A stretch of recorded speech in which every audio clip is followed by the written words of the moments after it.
მეგობრებო, ცოტა შეგვაგვიანდა, ამიტომ დროზე დავიწყოთ გიუროს ხდომა. განსახილველი საკითხები, ესე იგი მეორე მოსმენით გვექნება კანონის პროექტი გრანტების შესახებ საქართველოს კანონის ცვლილების თაობაზე. მესამე მოსმენით უკაცრავად. მესამე მოსმენით საქართველოს კანონის პროექტი შრომით იმიგრაციის შესახებ.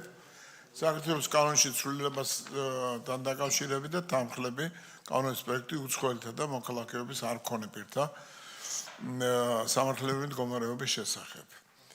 საქართველოს კანონის პროექტი გვაქვს ასევე უცხოელთა და მოქალაქეობის არ მქონე პირთა სამართლებრივი მდგომარეობის შესახებ, ეს რომელიც საგარეო კუთხით განეხილება.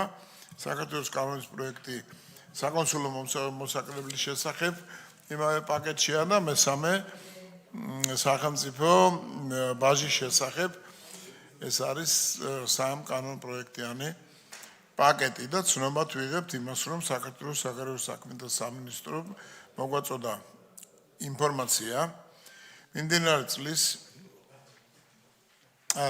გასული წლის 21 ნოემბერს ქალაქ თბილისში ხელმოწერილი საქართველოს შინაგან საქმეთა სამინისტროსა და აზერბაიჯანის რესპუბლიკის შინაგან საქმეთა სამინისტროს შორის თანამშრომლობის შესახებ შეთანხმების 2026 წლის 1 აპრილიდან ძალაში შესვლისა და აღნიშნული შეთანხმების ძალაში შესვლისთანავე 1993 წლის 10 მაისს ბაქოში ხელმოწერილი საქართველოს რესპუბლიკის შინაგან საქმეთა სამინისტროსა და აზერბაიჯანის რესპუბლიკის შინაგან საქმეთა სამინისტროს შორის თანამშრომლობის შესახებ შეთანხმების მოქმედების შეწყვეტის შესახებ.